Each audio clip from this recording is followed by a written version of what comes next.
आपका पहला क्वेश्चन है, भारत का कौन सा राज्य रबर का अग्रणी उत्पादक है। यानी कि भारत का कौन सा राज्य सबसे ज़्यादा मात्रा में रबर का उत्पादन करता है। तो इस क्वेश्चन का करेक्ट आंसर है ऑप्शन नंबर 1 केरल। देखिए दोस्तों, जो केरल है वो भारत में सबसे ज़्यादा रबर उत्पादन करने वाला राज्य है। और ये जो क्वेश्चन है ऑलरेडी कई बार रेलवे और बीपीएससी के एग्जाम में भी पूछा जा चुका है। नेक्स्ट है क्वेश्चन नंबर 27। भारत में कुल कृषि योग्य भूमि का कितना प्रतिशत सिंचित भूमि है। तो देखिए करेक्ट आंसर है ऑप्शन नंबर सी 35%। देखिए दोस्तों, भारत में जो कुल कृषि योग्य भूमि है ना वो 35% है। नेक्स्ट है क्वेश्चन नंबर 28। पृथ्वी की त्रिज्या कितनी है। तो देखिए जो पृथ्वी है, अर्थ का त्रिज्या है, रेडियस इसका है 6.4 × 10⁶ मीटर। नेक्स्ट है क्वेश्चन नंबर 29।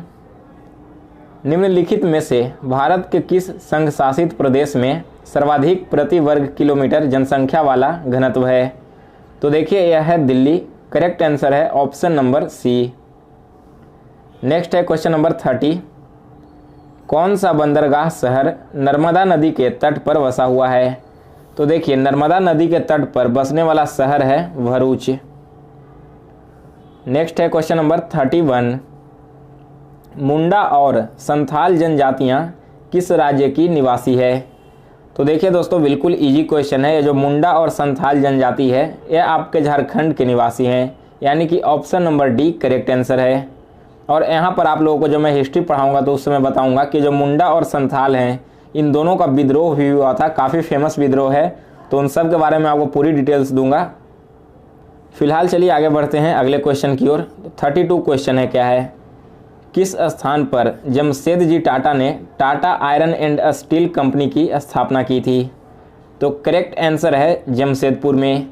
देखिए दोस्तों, जमशेदजी टाटा के द्वारा Tata iron and steel company की स्थापना जमशेदपुर में की गई थी, जो कि झारखंड राज्य में है। नेक्स्ट है 33। देखिए क्या है क्वेश्चन, भारत का सबसे बड़ा तेल शोधक एवं पेट्रोकेमिकल कॉम्प्लेक्स कहाँ स्थित है।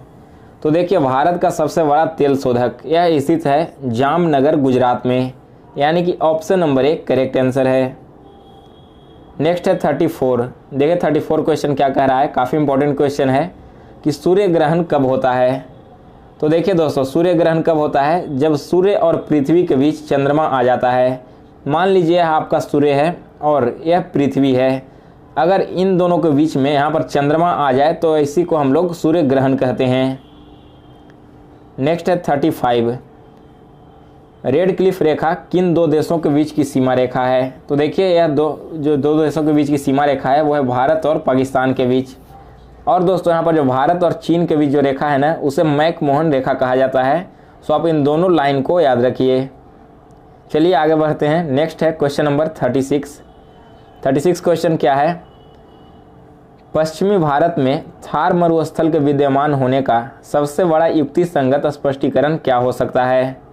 तो देखिए दोस्तों, जो पश्चिम में थार डेजर्ट है ना उसके वहाँ होने का जो सबसे बड़ा रीजन है वो यह है कि गंगा की घाटी की ओर बहने वाली दृष्टि करने वाली हवाओं के मार्ग में अरावली की पहाड़ियों द्वारा अवरोध डालना।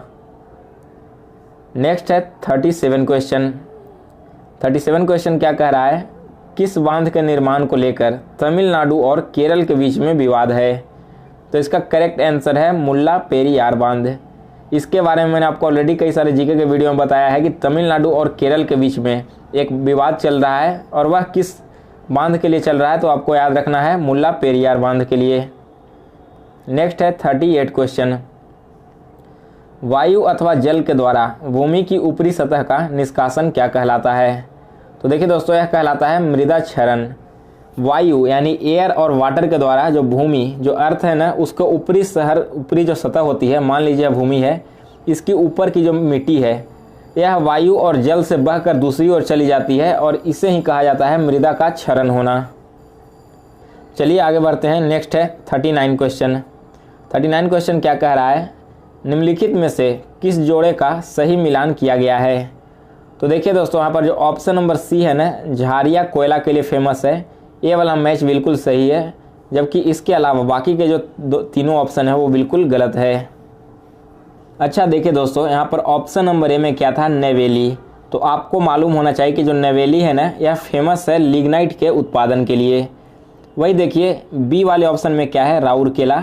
तो जो राउरकेला फेमस है वो इस्पात के उत्पादन के लिए फेमस है। और जो डी ऑप्शन में है खेतरी, खेतरी वेल्स देखिए राजस्थान में है और यह मेनली फेमस है कॉपर के उत्पादन के लिए। यहाँ पर तांबा का उत्पादन सबसे ज़्यादा मात्रा में किया जाता है। नेक्स्ट है क्वेश्चन नंबर 40। देखिए क्या है 40 क्वेश्चन, सूर्य और पृथ्वी के बीच मध्यमान दूरी किस मानदंड में मापी जाती है। तो देखिए यह मापा जाता है लाइट ईयर में, यानी कि ऑप्शन नंबर 1 करेक्ट आंसर है। और देखिए दोस्तों अगर बात की जाए 1 लाइट ईयर के वैल्यू की, तो 1 लाइट ईयर इक्वल टू होता है 9.46 इंटू 10⁻15 मीटर। देखिए नेक्स्ट क्वेश्चन है 41। सौर मंडल में सबसे बड़ा ग्रह कौन सा है। तो देखिए सौर मंडल का सबसे बड़ा ग्रह है बृहस्पति, यानी कि ऑप्शन नंबर 1 करेक्ट आंसर है। अच्छा देखिए दोस्तों, बृहस्पति को हम लोग जुपिटर के नाम से भी जानते हैं। इसके अलावा और कुछ इंपॉर्टेंट फैक्ट आपको याद होने चाहिए सौरमंडल के बारे में। जैसे कि देखिए अगर बात की जाए सबसे छोटे प्लेनेट की, तो आपको नाम याद होना चाहिए मरकरी। वही कई बार एग्जाम में पूछ लिया जाता है कि सबसे ब्राइटेस्ट प्लेनेट कौन सा है। तो आप सभी को मालूम होना चाहिए कि जो सबसे ब्राइटेस्ट प्लेनेट है हमारे सौरमंडल में वो है वेनस। इसके अलावा दोस्तों देखिए कुछ और इंपॉर्टेंट क्वेश्चन है, वो मैं आपको अभी यहीं पर क्लियर कर देता हूँ कि जब हम सूर्य को देखते हैं चमकते हुए, तो सूर्य का कौन सा पार्ट हमें अपनी आंखों से दिखाई पड़ता है। देखिए काफ़ी इंपॉर्टेंट क्वेश्चन है, तो इसका करेक्ट आंसर होगा फोटोस्फेयर। देखिए दोस्तों नेक्स्ट क्वेश्चन क्या है कि कौन सा प्लेनेट सबसे छोटा चक्कर लगाता है। जो रिवॉल्यूशन लगाया जाता है प्लेनेट के द्वारा वो सबसे कम कौन सा लगाता है। तो इसका करेक्ट आंसर हो जाएगा दोस्तों मरकरी। और एक लास्ट फैक्ट आप लोग याद रखिए कि कौन सा प्लेनेट का जो हाईएस्ट डेंसिटी है। तो देखिए सबसे हाईएस्ट डेंसिटी होता है अर्थ का। चलिए आगे बढ़ते हैं नेक्स्ट क्वेश्चन की ओर। नेक्स्ट है 42। वैज्ञानिकों के विश्वास के अनुसार ब्रह्मांड का सृजन इनमें से किसके कारण हुआ था। तो देखिए दोस्तों जो हमारा ब्रह्मांड है, वैज्ञानिकों के अनुसार यहाँ एक महाविस्फोट हुआ था और उसके बाद ही हमारे ब्रह्मांड की उत्पत्ति हुई थी। नेक्स्ट है 43 क्वेश्चन। इनमें से किस प्रमुख समुद्री बंदरगाह से हमारे विदेशी व्यापार के सबसे ज़्यादा परिमाण का संचालन होता है। तो इसका करेक्ट आंसर है दोस्तों यहाँ पर देखिए 1, यानी कि मुंबई। नेक्स्ट है 44 क्वेश्चन। मध्य प्रदेश में कितने राष्ट्रीय उद्यान हैं। तो देखिए मध्य प्रदेश में टोटल राष्ट्रीय उद्यान हैं 10। नेक्स्ट है 45 क्वेश्चन। ब्राज़ील में विस्तीर्ण कॉफ़ी बागान को क्या कहा जाता है।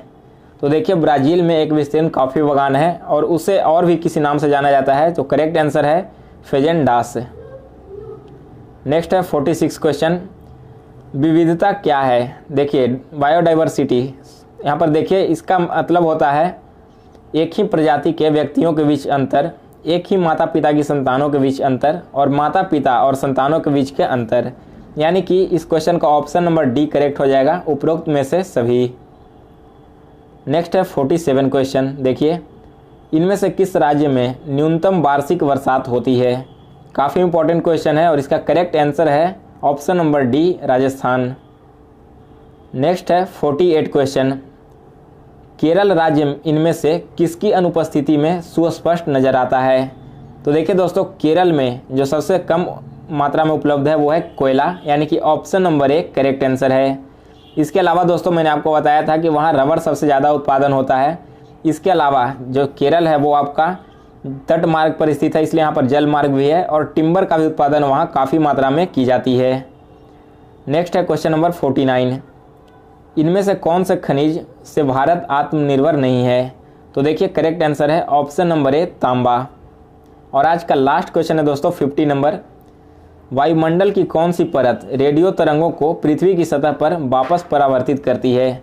यानी कि हमारा जो वायुमंडल है ना, उसमें कौन सी परत होती है जो रेडियो तरंगों को वापस पृथ्वी पर भेजती है। तो करेक्ट आंसर होगा ion Mandal, option number A इसका राइट आंसर है। सो फ्रेंड्स आज के वीडियो में बस इतना ही। अगर आपको यह वीडियो अच्छा लगा हो तो इसे लाइक और शेयर कीजिए और कमेंट करके हमें बताइए कि जीके का नेक्स्ट वीडियो कौन से टॉपिक पर बनाया जाए।